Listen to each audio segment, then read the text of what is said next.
Hello guys, welcome to our channel. তো আজকের এই ভিডিওতে আমরা ইন্ডিয়ান ফুটবল রিলেটেড বেশ কিছু গুরুত্বপূর্ণ আপডেট নিয়ে কথা বলবো, আইএসএল ম্যাচ নিয়ে কথা বলবো, আই লিগের কনফার্ম ডেট নিয়ে আলোচনা করব।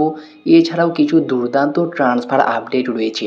তো সব কিছু বিস্তারিত জানাবো আজকের এই ভিডিওতে। ভিডিওটা খুবই ইন্টারেস্টিং হবে, শেষ পর্যন্ত দেখতে থাকো। আর আমাদের এই চ্যানেলে যারা প্রথমবার এসেছো তারা অবশ্যই সাবস্ক্রাইব করে পাশের বেল আইকনটিতে অল প্রেস করে দিও।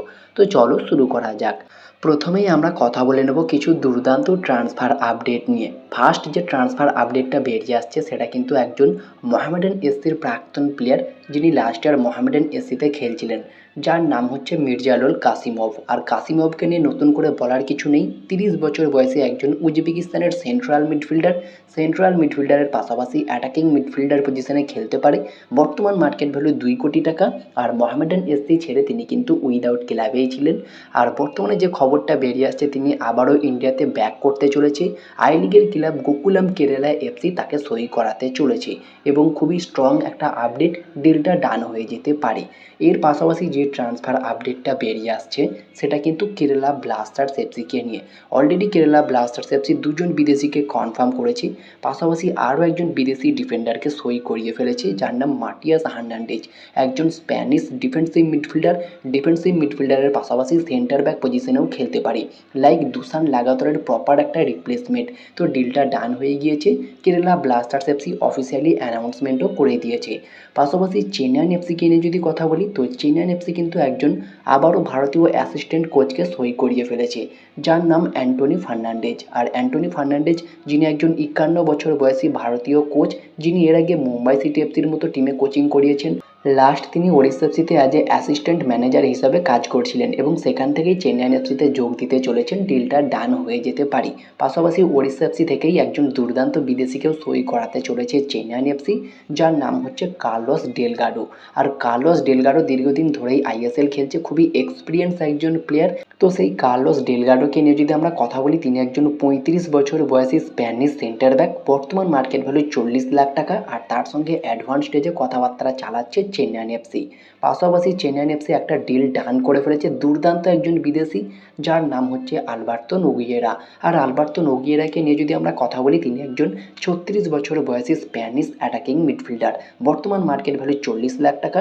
এর আগে মুম্বাই সিটি এফসি গোয়ার মতো ক্লাবে খেলেছে, দুর্দান্ত পারফরমেন্স করেছে। লাস্ট ইয়ার বেঙ্গালুরু এফসিতে খেলছিলেন তিনি। আর এই মুহূর্তে তিনি উইদাউট ক্লাবে ছিলেন। আর চেন্নাইন এফসিতে যেহেতু কোনো বিদেশিই ছিল না, তাদের প্রথম বিদেশি হিসাবে এই আলবার্তো নোগিয়েরাকে কনফার্ম করে অফিসিয়ালি সই করিয়ে ফেলেছে। অফিসিয়ালি ডিল ডান হয়ে গিয়েছে। তো দুর্দান্ত একটা সাইনিং চেন্নাইন এফসির জন্য। এরপরে যদি আমরা আই লিগ নিয়ে কথা বলি, তো ফাইনালি আইএসএলের পর আই লিগের ডেটও কিন্তু অফিসিয়ালিভাবে অ্যানাউন্সমেন্ট করা হলো। তো যেমনটা খবর বেরিয়ে আসছে সূত্র মারফত, 21 ফেব্রুয়ারি থেকে নতুন ফরম্যাটে আই লিগ শুরু হতে চলেছে। এই আপডেটটা কিন্তু রয়েছে। এরপরে যদি আমরা মোহনবাগানকে নিয়ে কথা বলি, তো ফাইনালি মোহনবাগান কিন্তু আবারও প্রস্তুতি ম্যাচ খেলতে নামছে এবং যেটা খুবই দুর্দান্ত একটা আপডেট, শকিং আপডেট, একই দিনে দুটো প্র্যাকটিস ম্যাচ খেলছে, জোড়া প্র্যাকটিস ম্যাচ কিন্তু খেলবে। আর দুটো প্রস্তুতি ম্যাচের ডেট অ্যান্ড টাইম তোমাদেরকে জানিয়ে দিই। তো প্রস্তুতি ম্যাচটা খেলবে শনিবার, অর্থাৎ 31শে জানুয়ারি। নিজেদের ঘরের মাঠেই খেলবে দুটি প্রস্তুতি ম্যাচ, একটা বিকেল 4:30-র সময় বিবেকানন্দ এফএ নামে একটি ক্লাবের সঙ্গে, এবং আর একটা ম্যাচ সন্ধ্যে 7টা থেকে ব্যারাকপুর স্পোর্টস ক্লাবের সঙ্গে। এই দুটো প্রস্তুতি ম্যাচ কিন্তু মোহনবাগান 31শে জানুয়ারি তাদের নিজেদের ঘরের মাঠে শনিবার খেলবে, যেটা একটা খুবই শকিং আপডেট। একই দিনে জোড়া প্রস্তুতি ম্যাচ খেলবে।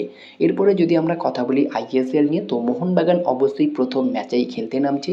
তো Mohun Bagan versus Kerala Blasters FC দিয়েই 2026 আইএসএলটা উদ্বোধন করা হবে।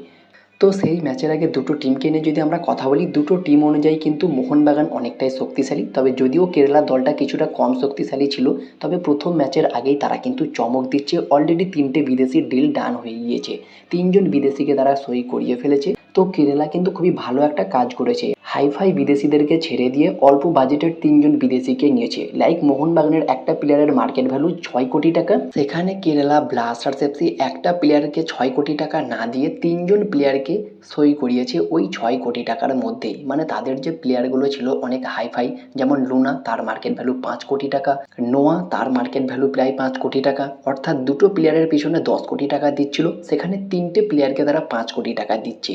এইভাবেই মেনটেন করে কিন্তু অল্প বাজেটের মধ্যে একটা ভালো দল গঠন করছে। তো ৩ জন বিদেশির ডিল কিন্তু ডান করে ফেলেছে ইতিমুহূর্তেই, অর্থাৎ কিছুটা হলেও শক্তি বেড়ে গেল এই জায়গায় কেরালার। পাশাপাশি কিছু ভারতীয় প্লেয়ারকেও তারা সই করিয়েছে। সব মিলিয়ে এই ম্যাচটা খুব একটা সহজ হবে না মোহনবাগানের জন্য। যদিও মোহনবাগান তাদের ঘরের মাঠেই খেলবে প্রথম ম্যাচটা, কিছুটা হলেও অ্যাডভান্টেজ পাবে এবং মোহনবাগান বর্তমানে যে ছন্দে রয়েছে, মানে প্রস্তুতি ম্যাচগুলো দেখে যা বোঝা যাচ্ছে, হয়তো মোহনবাগান এই ম্যাচটা জিতে নিতে চাইবে বা জিততেই হবে। এই রকম একটা দল নিয়ে অবশ্যই কেরালার এগেনস্টে প্রথম ম্যাচেই 3 পয়েন্ট তুলে নিতে চাইবে। যেভাবে এই দলটা লোবেরার আন্ডারে নতুন করে ডানা মেলেছে, সত্যি আইএসএল একটা ভালো ফল কিন্তু করবে মোহনবাগান, যেটা থেকে বোঝা যাচ্ছে। বেশিরভাগ প্লেয়ারই কিন্তু গোল করছে, বিশেষ করে দিমি ফর্মে ফিরছে, যেটা আমরা বেশিরভাগ প্রস্তুতি ম্যাচেই দেখতে পাচ্ছি। এবং এই কেরালা ম্যাচের আগেই মোহনবাগান 31শে জানুয়ারি জোড়া প্র্যাকটিস ম্যাচ খেলবে। দেখা যাক সেই ম্যাচগুলোতে দিমি কতটা ইফেক্ট ফেলতে পারে। বাকি আইএসএলে তো অবশ্যই দেখার বিষয় থাকবে মোহনবাগান কত ভালো পারফরমেন্স করছে। বাকি ওই একই দিনে মানে 14ই ফেব্রুয়ারি মোহনবাগান কেরালা ম্যাচটা বিকেল 5টা থেকে রয়েছে এবং সন্ধ্যা 7:30টায় কিন্তু গোয়াতে ম্যাচ একটা রয়েছে, গোয়া ভার্সেস ইন্টার কাশি, অর্থাৎ ডাবল হেডারের ম্যাচ রয়েছে প্রথম দিনেই। তো তোমাদের কি মনে হয় মোহনবাগান কেরালা ম্যাচে কোন টিম জিততে পারে এবং ইন্টার কাশি এফসি গোয়ার মধ্যে কোন টিম জিততে পারে? অবশ্যই কমেন্টে জানিও। তো এই ছিল আজকের ভিডিওটি ভালো লাগলে লাইক শেয়ার কমেন্ট করে আমাদের চ্যানেলটিকে সাবস্ক্রাইব করে পাশের বেল আইকনটিতে অল প্রেস করে দিও।